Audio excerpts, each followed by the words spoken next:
स्वागत है आप सभी का 10 का दिनदार ट्रेड में कार्यक्रम आप अनुजो मेरे साथ दिखेंगे अगले आधे घंटे तक। और इस कार्यक्रम में शिरकत करने से पहले एक बार इंडेक्सेस का लेवल देखते हैं। 18,582 थोड़ी सी सॉफ्टनेस यहाँ पर नजर आ रही है आपको, एंड दैट्स बिकॉज ये कारण है निफ्टी आईटी अब डे लो पर ट्रेड करता हुआ नुकसान बढ़ता हुआ और 29,274 पे निफ्टी आईटी अब इस वक्त 450 अंक नीचे, यानी नेस्डैक की कल की प्राइस परफॉर्मेंस का पूरा इंपैक्ट पड़ता हुआ और ये निफ्टी को दबाव में रखता हुआ। और रही बात बैंक निफ्टी की, अभी भी कमांडिंग पोजीशन में and still at day high bank Nifty, and thanks to HDFC bank, SBI, IndusInd bank, RBL सब वगैरह देखिए मजबूत हैं। इस कार्यक्रम में आज हमारे साथ जो मेहमानों का पैनल मौजूद होगा उसमें होंगे मानस जायसवाल .com के, स्वाति होटकर निर्मल बाग सिक्योरिटीज की, अमित सेठ होंगे हमारे साथ मौजूद हैं इस कार्यक्रम में, नीलेश जैन सेंट्रल ब्रोकिंग से, और बिग मार्केट वॉइसेस की कड़ी में आज हमारे साथ रहेंगे श्री दिलीप भट्ट, जाना माना चेहरा बाजार का बड़े विशेषज्ञ, उनसे करेंगे बातचीत। बट अनुज, क्लियरली आज निफ्टी से वो एडवांटेज लेता हुआ जो इस वक्त निफ्टी बैंक के पास है।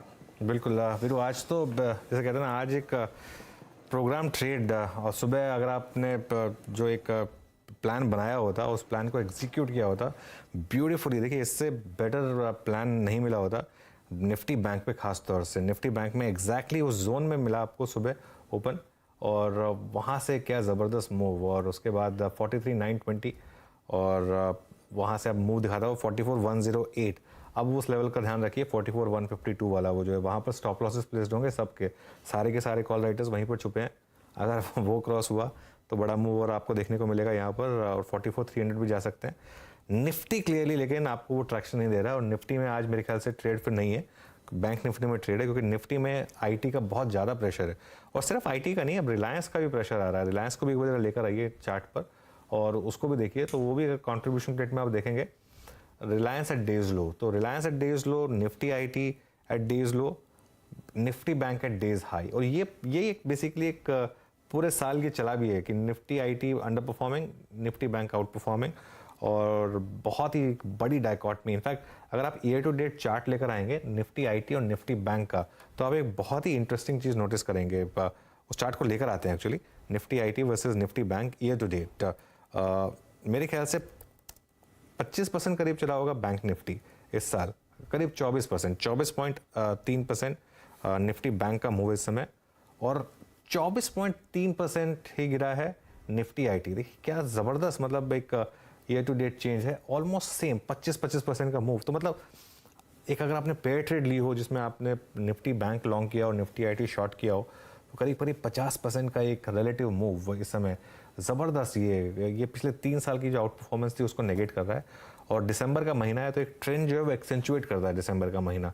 नॉर्मली जो जनवरी टू नवंबर का ट्रेंड रहता है, दिसंबर का महीना हमेशा उसको एक्सेंचुएट करता है, कभी भी उसको रिवर्स नहीं करता है।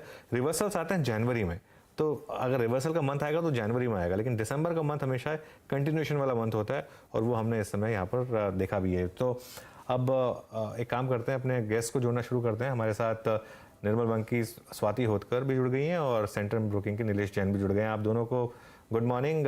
स्वाति जी, चलिए आपसे स्टार्ट करते हैं, आपकी फ्रेश कॉल इस समय की।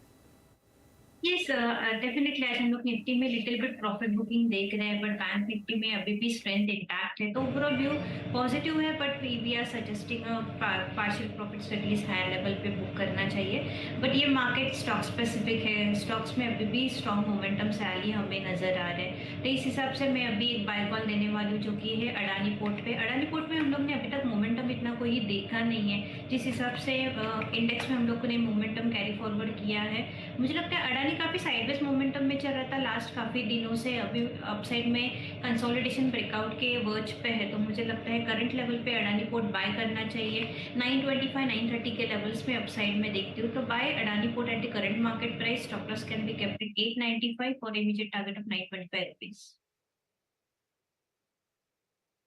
पोर्ट्स कल क्लोजिंग में इनफैक्ट बात भी कर रहे थे अदानी इंटरप्राइजेस पोर्ट्स पे, और आउट ऑफ दीज टू जहां स्ट्रेंथ है याद रखिएगा इट्स अदानी पोर्ट्स आपकी स्क्रीन पर। मानस, आपके 2 कन्विक्शन कॉल्स क्या रहेंगे, क्या चीज करना चाहेंगे आप इस वक्त? देखिए, पहले तो एल&टी फाइनेंस होल्डिंग यहाँ पर खरीदारी करने की राय रहेगी, क्योंकि करीब 4-5 दिनों के कंसोलिडेशन के बाद एल&टी फाइनेंस होल्डिंग ने आज एक फ्रेश ब्रेकआउट दिया है, काफी बेहतर वॉल्यूम देखने को मिल रहे हैं। तो आई थिंक 9350 के स्टॉप लॉस से आपको यहाँ पर खरीदारी करनी है। 100 रुपए तक के आपको टारगेट देखने को मिल सकते हैं एल&टी फाइनेंस होल्डिंग में। और दूसरा स्टॉक कैश पे से है और वो है फैक्ट का। फैक्ट पे खरीदारी करने की राय रहेगी। देखिए पहले भी हमने एक स्मार्ट मूव देखा था, लेकिन कल हमने एक पॉज देखा। आज फ्रेश ब्रेकआउट फैक्ट में देखने को मिला है। 194 का रेजिस्टेंस स्टॉक ने ब्रीच किया है, तो करंट लेवल्स पे फैक्ट में खरीदारी करेंगे। स्टॉप लॉसेस 192 के रहेंगे और 207 208 रुपए तक के टारगेट्स आप देख सकते हैं। ओके, एल&टी फाइनेंस एक्चुअली सुबह से मैं इसका एक 100 की कॉल देख रहा था, स्टॉक नहीं चल रहा था तब भी इसमें एक बिल्डअप था, तो क्लियरली एक मार्केट में थोड़ा सा एक हिंट था कि इसमें बड़ा मूव आने की तैयारी हो रही है। और ये देखिए अब इस समय मानस ने सही पकड़ा स्टॉक को, 3% का मूव इस समय स्टॉक में 9570 इस समय लेवल है यहाँ पर। Nilesh, good morning. नीलेश, आपका क्या पिक होगा इस समय? वेरी गुड मॉर्निंग टू अनुज जी। देखिए मैं आपकी कमेंट्री सुन रहा था, बैंकिंग फाइनेंशियल्स यहाँ पे काफी अच्छा एक्शन है और ये मोमेंटम जो है यहाँ पे कंटिन्यू होता हुआ नजर आ सकता है। इसीलिए सबसे पहले बैंक निफ्टी में पॉजिटिव मोमेंटम एक्सपेक्ट करके चल रहे हैं। बैंकिंग काउंटर है सीयूबी, सिटी यूनियन बैंक, यहाँ पे एक मल्टी मंथ कंसोलिडेशन के बाद ब्रेकआउट आता हुआ नजर आ रहा है। इनफैक्ट कल के सेशन में ही हमें 202 के आसपास का ब्रेकआउट स्पॉट हुआ था।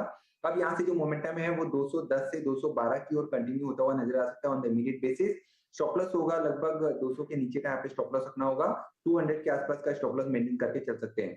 वहीं तो दूसरा स्टॉक देखिए ओवरऑल फाइनेंशियल्स में भी काफी अच्छा एक्शन है। पिरामल एंटरप्राइज, ये एक पर्टिकुलर काउंटर है जहाँ पे एक रिवर्सल हमें देखने को मिल रहा है और ये रिवर्सल यहाँ से कंटिन्यू होता हुआ नजर आ सकता है। 920 से लेके 930 तक के टारगेट हमें पिरामल एंटरप्राइज में देखने को मिल सकते हैं। स्टॉप लॉस होगा 885 का।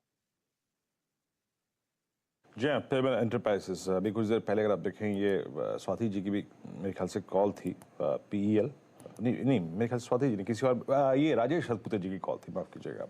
अच्छा, मैं अमित जी आपके पास आऊँ उससे पहले जरा प्लीज़ एक स्टॉक देखिएगा, PNB। ये मीन अकेला नहीं चल रहा है, आप जरा PNB की हाउसिंग फाइनेंस कंपनी दिखाइए। ये PNB हाउसिंग फाइनेंस, इट्स 508.40, मतलब आज वाइल्ड स्विंग है। 3 दिन से इसका भी अगर आप देखें स्विंग बहुत हार्ड है। ये इनफैक्ट अब CY22 के हाईएस्ट क्लस्टर पे आके ट्रेड कर रहा है, इसलिए मेंशन कर रहा हूँ। एक इसका चेक दीजिएगा, इस पर व्यू आपका प्लस आपके 2 कन्विक्शन आइडियाज। जी वीरेन जी, इसमें क्लियरली 2 दिनों से हम एक वॉल्यूम ब्रेकआउट देख रहे हैं, तो किसी अगर इसमें बाय एंड डिप की वैसे तो रणनीति बनानी चाहिए, लेकिन अगर किसी की एग्जिस्टिंग पोजीशंस हैं तो इसका मोटा मोटी नेक्स्ट टारगेट अराउंड 540 के आसपास आता है। फ्रेश अगर किसी ने एंटर करना है तो अभी एंटर करे, तो स्टॉप लॉस उसका लगभग 490 के लेवल्स पे रहेगा। और रही बात मेरी 2 कन्विक्शन कॉल्स की, इस समय सबसे पहला मेरा कन्विक्शन कॉल रहेगा M&M फाइनेंस में। स्ट्रक्चर काफी पॉजिटिव है, यहाँ पे हमने एक ब्रेकआउट देखा था और फिर 10 डेमा पे रीटेस्ट देखा था। 240 के लगभग M&M फाइनेंशियल का अभी प्राइस चल रहा है। इसे बाय करें, 235 का स्टॉप लॉस एंड 250 के टारगेट्स के लिए M&M फाइनेंशियल। सेकेंड कॉल थोड़ी सी कंट्रेरियन कॉल रहेगी। स्टॉक हमें बॉटम में मिल रहा है, यहाँ पे एक पॉजिटिव डाइवर्जेंस है RSI पे, that is ICICI Pru life. थोड़ा सा कंट्रेरियन ट्रेड है। 459 का प्राइस है, 450 का इसका स्टॉप लॉस रखूंगा और मेरे टारगेट्स लगभग इसमें 480 रुपीज के रहेंगे। चलिए, ज़बरदस्त मोमेंटम इस समय फाइनेंशियल स्पेस में और छोटे फाइनेंशियल स्टॉक्स में, खास तौर से PNB, RBL, L&T finance, IDFC first bank, तो ज़बरदस्त मूव इस समय। अच्छा, एक और स्टॉक में मूव आता हुआ BHEL, ये एक थोड़ा सा एक इंटरेस्टिंग मूव दिखा रहा है। इनफैक्ट इंटरडे लेकर आइएगा जरा BHEL का, और देखते हैं यहाँ पर किस तरीके के ट्रेड्स बन रहे हैं। ये देखिए डेज हाई पर BHEL इस समय करीब 2% का मूव यहाँ पर। स्वाति जी, कोई BHEL पर आपकी कोई कॉल, अगर आपने स्टडी किया उसको तो? इस BHEL की बात करो तो डेफिनेटली व्यू अभी भी पॉजिटिव है, काफी अपसाइड में चल रहा है। 86 के लेवल्स के आसपास है, 91 का 52 वीक के हाई के आसपास मुझे लगता है ये रैली कंटिन्यू हो सकता है, क्योंकि high tops high bottom formations में मेजर कोई करेक्शंस मुझे नजर नहीं आ रहे। वेयर ऑन डाउन साइड 84 का इमीडिएट सपोर्ट लेवल है, जब तक वो इंटैक्ट है तब तक अपसाइड मोमेंटम कैरी फॉरवर्ड रहेगा। तो जिनके पास भी लॉन्ग पोजीशंस है डेफिनेटली होल्ड ऑन कर सकते हैं 84 के स्टॉप लॉस से और immediate target of 90 to 91 levels. PHL आपकी स्क्रीन पे करीब 8690 पे। अच्छा, PHL तो है ही स्ट्रॉन्ग, प्लस वो स्टॉक्स, वो शेयर जो इस वक्त अपने इस दौर की हाईएस्ट ट्रैजेक्टरी को मल्टीपल टाइम टेस्ट कर चुके हैं और आज भी कर रहे हैं। उसमें से एक अगर आप देखें तो इंडियन होटल्स है। इंडियन होटल्स इस वक्त दिन की हाईएस्ट ट्रैजेक्टरी मार्केट ट्रेड करता हुआ। मानस जरा इंडियन होटल्स को देखिएगा, मेरे ख्याल से कल परसों में आपने एक बार इसको पिक भी किया था या नहीं, I am not sure, but अभी तो कॉन्फिडेंस दिखा रहा है डे हाई पर। आपकी रीडिंग क्या है इस वक्त इंडियन होटल्स पे, और कोई ऑप्शन अगर मार्क किया हो तो प्लीज वो बताइएगा। देखिए मैंने मंडे को इस पे एक रिकमेंडेशन दिया था, लेकिन उसके बाद ट्यूसडे को हमने फिर से प्रॉफिट बुकिंग हाई लेवल पे देखी। लेकिन देखिए एक बहुत पॉजिटिव चीज स्टॉक में हो रही है कि जब भी प्रॉफिट बुकिंग देखने को मिलती है, स्टॉक अपने 20 डे मूविंग एवरेज के आसपास ही सपोर्ट ले लेता है और फिर से जो हायर टॉप्स हायर बॉटम्स का ट्रेंड है वो स्टार्ट हो जाता है।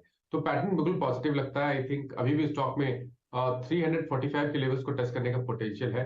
तो अगर इंटरडे के हिसाब से एक ट्रेड लेना है तो करंट लेवल्स पे खरीदारी करने की राय रहेगी। 331 रुपए का स्टॉप लॉस लगाएं और 345 रुपए के टारगेट सेट करें।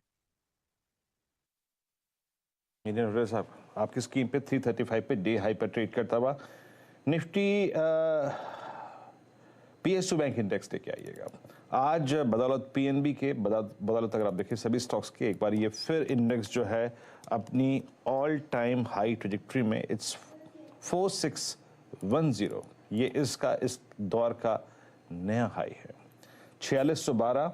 और मैं देख रहा हूँ, आई मीन एक बार एक यूको बैंक को लेके आइएगा आपकी स्क्रीन पे। यूको बैंक, आई मीन गजब जनाब, इसका प्राइस हुआ करता था इस रन में करीब करीब 12-13 रुपए, इट्स नाउ 36, यानी ऑलमोस्ट 3 गुना ये स्टॉक आज, मतलब अनुज मेरे ख्याल से इसका भाव 12 रुपए था 24 अक्टूबर को, और अभी साल खत्म नहीं हुआ है 36 रुपए 40 पैसे। क्या गजब रन रहा है इन स्टॉक्स में अनुज।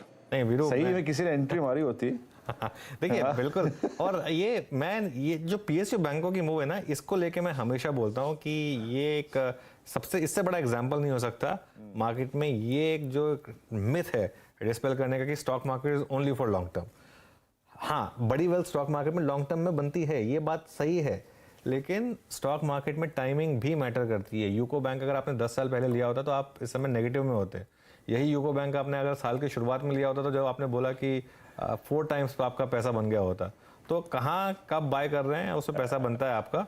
पीएसयू बैंकों में सिर्फ एसबीआई और बीओबी इकलौते 2 स्टॉक्स थे जिन्होंने आपको एक लॉन्ग टर्म में भी पैसा बना के दिया। बाकी कोई भी पीएसयू बैंक देख लीजिए, कोई भी आपको 2007-8 की हाइस के भी ऊपर नहीं होगा। सिर्फ एसबीआई और बीओबी को हटा दें, पीएनबी भी नहीं होगा 2007-8 की हाई के ऊपर, और कैनरा बैंक, इंडियन बैंक, कोई भी नहीं होगा। लेकिन वही है, अगर आपने टाइमिंग सही की। अच्छा, वो पीएसयू बैंक निफ्टी का एक बार ईटीएफ जरा वो जो हमने कल भी डिस्कस किया था, एक बार जरा वो लेकर आते हैं। ये देखिए 51 रुपए 10 पैसे रोज ये वीरो 1.5-2% ऐड कर रहा है एकदम, मतलब क्या जबरदस्त। ये अगर ईटीएफ ही अगर आपने ले लिया होता तो 40 रुपए पे भी ओवर प्राइस लग रहा था। 40 रुपए, ये मोमेंटम है, ये मोमेंटम इन्वेस्टिंग है, वर्क कर रही है इस समय। अब यहाँ पे अब कौन बोल सकता है कि 51 पे रुकेगा, 60 पे रुकेगा, 70 पे रुकेगा? इम्पॉसिबल है कहना। इसके लिए कॉन्सेप्ट होता है ट्रेलिंग स्टॉप लॉस का।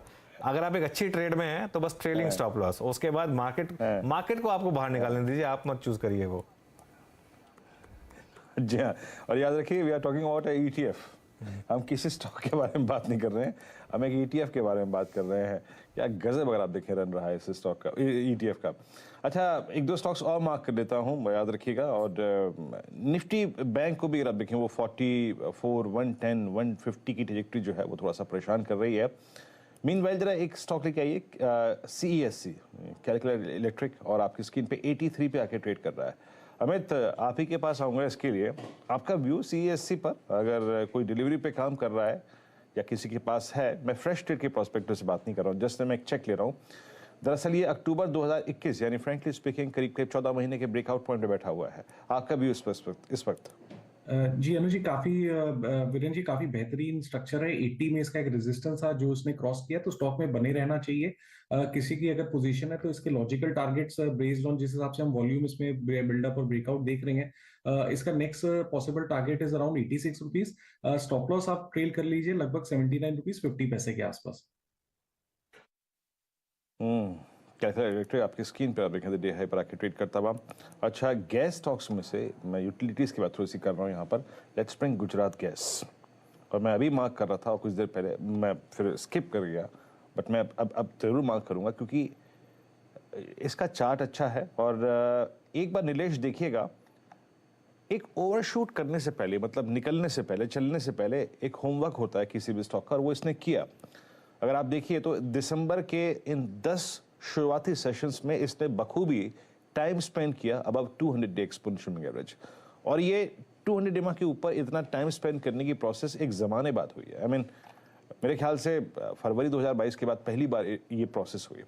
कितना स्ट्रॉन्ग बेस है गुजरात गैस के पास, और इस बेस से इजेक्ट करने का और निकलने का और चलने का कितना पोटेंशियल रखता है ये स्टॉक? बिल्कुल ठीक कहा वीरेंद्र जी। देखिए बहुत ही बेहतरीन बेस फॉर्मेशन यहाँ पे हुआ है, और साथ ही साथ अगर आप देखिए 533 स्पॉट में ये वो लेवल है जहाँ पे मल्टीपल रेजिस्टेंस हमें देखने को मिल रहे हैं, और जिस हिसाब से स्ट्रक्चर पैन आउट हो रहा है बहुत जल्दी 533 का लेवल ब्रेक करता हुआ नजर आएगा।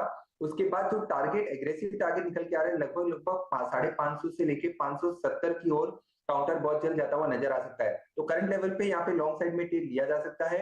515 के आसपास का स्टॉप लॉस रखना होगा, 550 इमीडिएट टारगेट, उसके बाद 570 के नेक्स्ट टारगेट के लिए गुजरात गैस में खरीदारी करके चल सकते हैं। गुजरात गैस आपके स्क्रीन पे याद रखिएगा।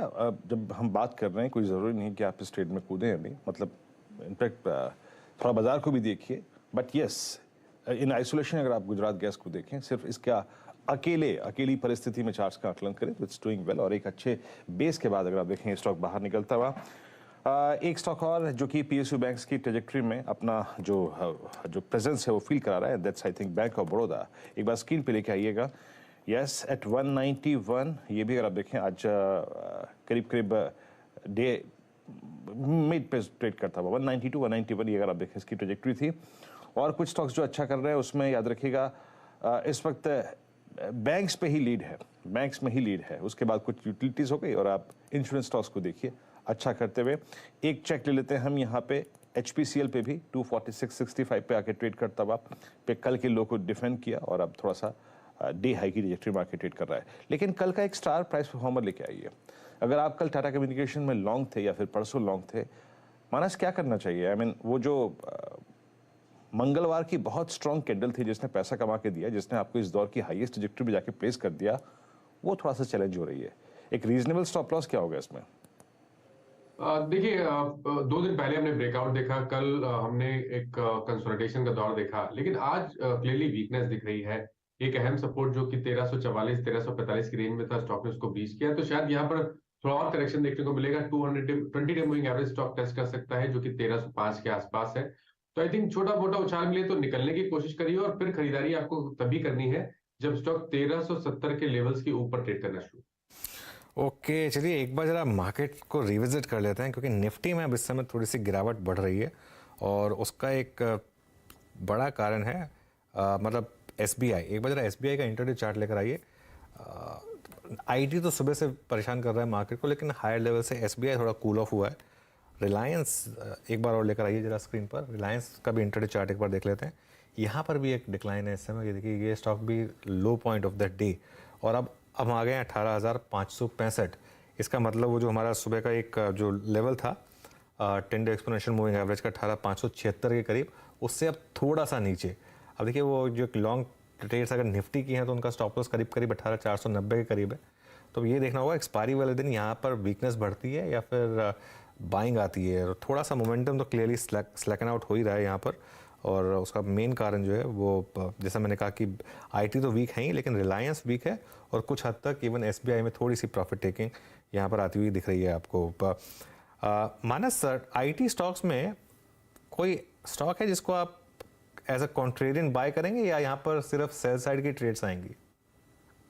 देखिए लार्ज कैप अगर स्टॉक्स की बात करिए तो डेफिनेटली यहाँ पर अभी भी वीकनेस दिख रही है, स्पेशली TCS की बात करें। देखिए TCS ने भी कल ही अपने 20 डे मूविंग एवरेज के ऊपर एक ब्रेकआउट दिया था, लेकिन स्टॉक ऊपर सस्टेन नहीं हो पा रहा है, लगातार हाई लेवल पे वीकनेस देखने को मिल रही है। तो मेरा समझना है कि TCS और इन्फी को तो छोड़ देना चाहिए, स्पेशली इन्फी एक्चुअली चार्ट पे वीक लग रहा है। अगर एक शॉर्ट कॉल लेना होगा तो मैं तो समझता हूँ कि इन्फी पे इस टाइम एक शॉर्ट कॉल लेना चाहिए 1570 के स्टॉप लॉस के साथ। लेकिन मिड कैप स्पेस में बात करिए तो मेरी नजर मॉर्निंग में भी KPIT टेक पे गई थी, जहां पर एक बहुत ही बढ़िया मूव देखने को मिला है। अभी 50 डे मूविंग एवरेज पे स्टॉक ने सपोर्ट लिया था 2 दिन पहले, और फाइनली अब एक अपमूव देखने को मिल रहा है। तो अगर एक मिड कैप स्पेस से खरीदारी करने का ट्रेड लेना होगा तो अभी भी KPIT में खरीदारी करने की राय रहेगी। 704 का स्टॉप लॉस रखें और 740 के टारगेट सेट करें। जी हाँ, और मैं थोड़ा सा अगर आप देखें अब आपको जरा OI समरी पे जाता हूँ। डॉक्टर साहब कुछ देर में आप जरा वो मार्केट ब्रेथ वाले स्टैट्स को रखिएगा, और मैं जरा OI समरी पे जाता हूँ। सेक्टोरली थोड़ा डिवाइड करके बाइसेक्ट करके देखना चाहूँगा। आज सबसे ज़्यादा शॉर्टिंग कहाँ पे हुई है? अगर थोड़ा पैनिक है तो याद रखिएगा इंफ्रास्ट्रक्चर स्पेस में सबसे बड़ा बिल्डअप हुआ है, और IRCTC, no doubt about that. मतलब अकेले ही आईआरसीटीसी की शॉर्टिंग जो है वो इस सेक्टर को टॉप वाई गेनर बना रही है ऑन द शॉर्ट साइड। उसके बाद दूसरे पायदान पे आता है जनाब टेक्सटाइल स्पेस, और यहाँ पे आपका पेज इंडस्ट्रीज और में सॉफ्टनेस है, यहाँ पे 2.6% बिल्डअप। हम डेरिवेटिव्स में इसको यहाँ प्लेस करते हैं। प्लस आपका एसआरएफ करीब करीब 13.6% का बिल्डअप है, बट 1% ऊपर ये स्टॉक आके ट्रेड करता हुआ। फिर आइए आप और कुछ स्पेसेस पे आते हैं, और लॉन्ग साइड में banking 1.9% total OI buildup, PNB 3.4, RBL 2.5, उसके बाद आपका फेडरल बैंक में 1.4, कैनरा बैंक में 3.3। तो कहीं ना कहीं ये जो पूरा का पूरा ओआई एडिशन है वो पीएसयू बैंक्स में स्प्रेड है। इन आइसोलेशन अगर आप देखें सिर्फ एक आरबीएल प्राइवेट बैंकिंग स्पेस में आके डोमिनेट करता हुआ। स्टेट बैंक ऑफ इंडिया में करीब 1% का बिल्डअप है। उसके बाद एक हो गया इंफ्रा।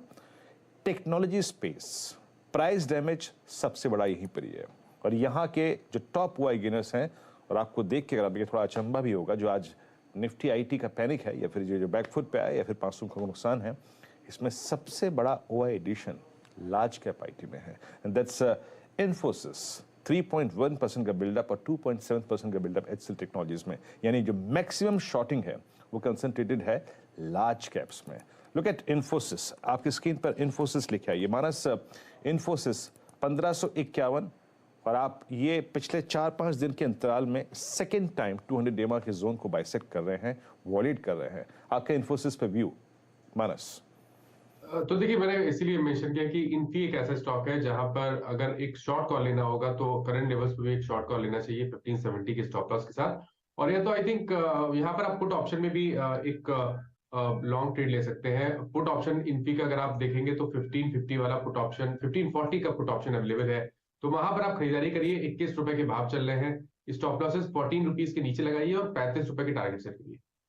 ओके, चलिए, तो ये इन्फोसिस पे कॉल। आप एक काम करते हैं, अपने गेस्ट को सबको शुक्रिया बोलते हैं जुड़ने के लिए हमारे साथ और ये सारी ट्रेड्स देने के लिए।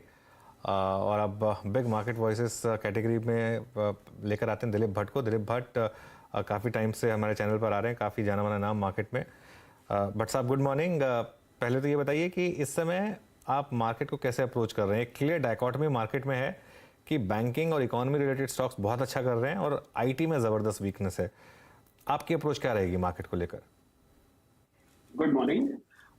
मुझे लगता है मार्केट में बहुत ही सिलेक्टिव रहना चाहिए, कॉशियस रहना चाहिए विदाउट एनी डाउट, क्योंकि इंडियन मार्केट्स जरूर इन द लॉन्ग टर्म अच्छे रहेंगे, एफआईएस को इंटरेस्ट जरूर आएगा, लेकिन अगर हम इस करंट कंडीशन में देखें तो वैल्यूएशंस आर नॉट चीप। तो एक पैराडॉक्स काइंड ऑफ सिनेरियो है कि मार्केट अच्छे लगते हैं लेकिन स्टॉक्स सस्ते नहीं हैं, और यहाँ पर जिस तरह से इकोनॉमी है वो बहुत ही मिक्स्ड है at the moment, good in parts and not so good in parts, but overall our government is doing a very commendable job to see that how the economy really forges ahead. लेकिन इन सबको, और जिस तरह से global headwinds को हम देख रहे हैं और जहां पर बहुत सारे मूविंग पार्ट्स हैं, तो ऐसा लगता है कि शायद हमारे बाजार में भी we should remain cautious from the current levels. It can cross the previous high, but whether it will sustain or not, वो बहुत एक बड़ा क्वेश्चन मार्क है। और मैं इस लेवल से I would prefer to wait and watch and not be really in a hurry to commit in the market from these levels.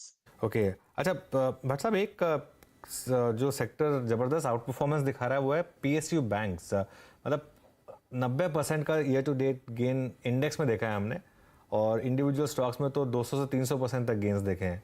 यहाँ पर एक आपको लग रहा है कि थोड़ा सा बबल फॉर्मेशन हो रहा है या फिर अभी भी जस्टिफाइड है? तो मैं और एक स्टैटिस्टिक इसमें ऐड कर दूं आपके साथ। आपने जिस तरह से बताया कि मुझे लगता है शायद most of the PSU banks जो पिछले 10 सालों में जो रिटर्न नहीं दे चुकी है, वो पिछले 6 महीनों में उससे ज्यादा दे चुकी है। So I think that is the kind of enthusiasm जो हम देख रहे हैं पीएसयू बैंक्स में।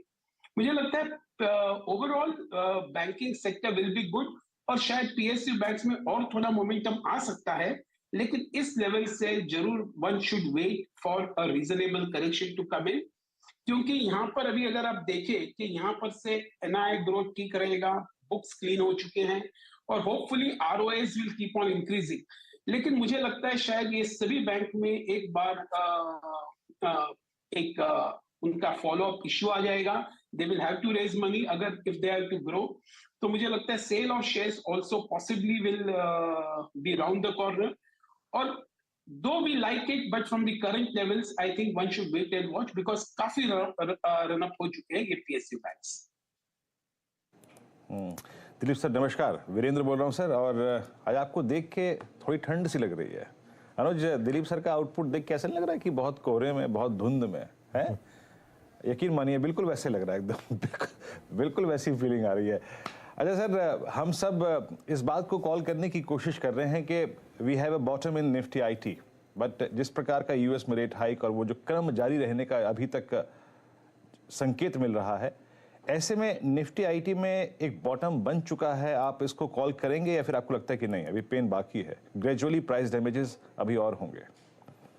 वीरेंद्र जी, जैसे आपने कहा कि ऐसे देख के जब ठंड लग रहा है, मुझे लगता है अब our markets have really outperformed, they are the best performing। और अगर हम देखें तो अपने markets as compared to any of the world markets are at an all time high। अगर हम बाकी सब markets को देखें वो सब पीछे हैं। तो इसके लिए मैं बार बार यही कहता हूँ कि the interest in our market is very good from the retail as well as from the FIIs, और वो शायद बना रहेगा। लेकिन जिस तरह से वैल्यूएशन हम देख रहे हैं और जिससे प्राइसेस को देख रहे हैं, वो थोड़ा मिसमैच लग रहा है, which is what is making us more cautious। जहां तक आपने आईटी का कहा, मुझे लगता है I completely agree with you कि आईटी यहां से बॉटम बन सकता है। अभी इसमें एक बात जरूर है कि अब तक आईटी को रुपी का बहुत अच्छा टेलविंड मिला है, जो रुपी डिप्रिसिएशन हो चुका है, तो वो काफी हद तक उनके ओवरऑल अच्छा रेजिलियंस प्रोवाइड करे। लेकिन हम सबको पता है कि जब भी हम आईटी की एनालिसिस करते हैं तो कांस्टेंट करेंसी में करते हैं, ना कि रुपी में करते हैं।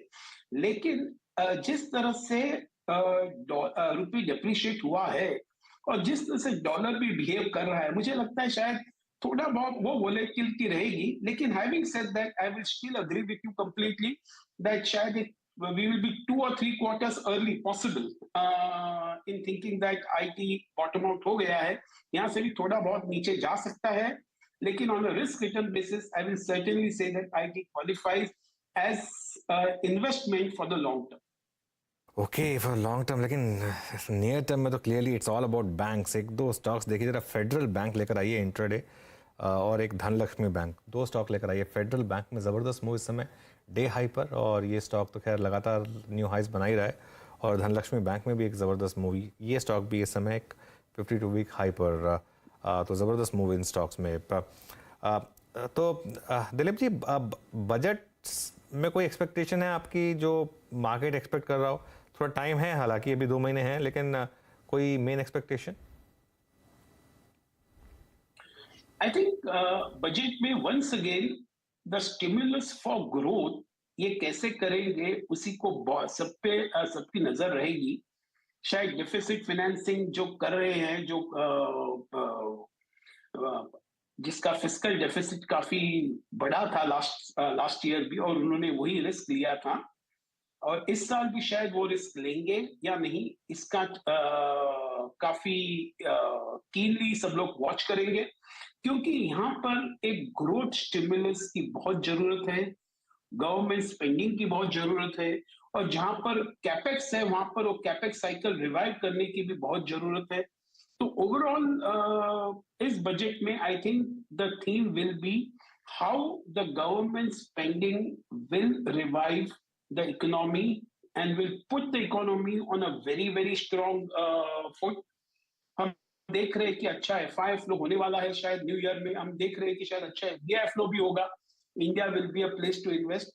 लेकिन बजट को थोड़े बहुत चैलेंजेस जरूर रहेंगे कि कैसे फिस्कल डेफिसिट को बैलेंस करें और कैसे ग्रोथ को फिर भी मेंटेन करें। चलिए दिलीप जी, शुक्रिया आपका जुड़ने के लिए आज हमारे साथ और अपना पॉइंट ऑफ व्यू सामने रखने के लिए। मार्केट देखिए वो जो डिप आई थी उसमें बाइंग इस समय आती हुई क्लियरली और बैंक निफ्टी वापस ग्रीन में आता हुआ 44,080। देखिए ये जोन है 44,100 से 44,150, वेल डिफाइंड रेजिस्टेंस, और सबके स्टॉप लॉसेस वहीं प्लेस्ड होंगे 44,152 के करीब। वो अगर क्रॉस होगा तो बड़ी तेज़ी आएगी, लेकिन मार्केट का टेक्सचर एग्जैक्टली वही कि banks out perform, Nifty under perform और मिड कैप्स आउट परफॉर्म। ये तीन चीज़ें जो सुबह अभी बात की थी एग्जैक्टली उसी तरह से प्ले आउट होती हुई। बाकी के स्टॉक्स पर चर्चा करने के लिए अब हम सौंप देते हैं कमान नीरज जी को। नीरज जी चलिए आप आगे बढ़ाइए इसको। 30 पॉइंट ऊपर बैंक निफ्टी, 68 पॉइंट नीचे निफ्टी। या बिल्कुल, और मुझे लगता है कि ये मिड कैप में जो बढ़िया मजबूती दिख रही है, सेकेंड हाफ तक आपको सब बढ़िया ग्रीन में दिखेगा। ऐसी कोई चिंता दिक्कत की बात अभी लग नहीं रही है। बाकी देखते दिन के दौरान क्या होगा, और एक्सपायरी का दिन भी है तो बहुत सारे मन में आपके सवाल होंगे, उन्हीं सब का जवाब देंगे हम लोग ट्रेडर्स हॉटलाइन में। लेकिन सबसे पहले इस वक्त की हेडलाइंस।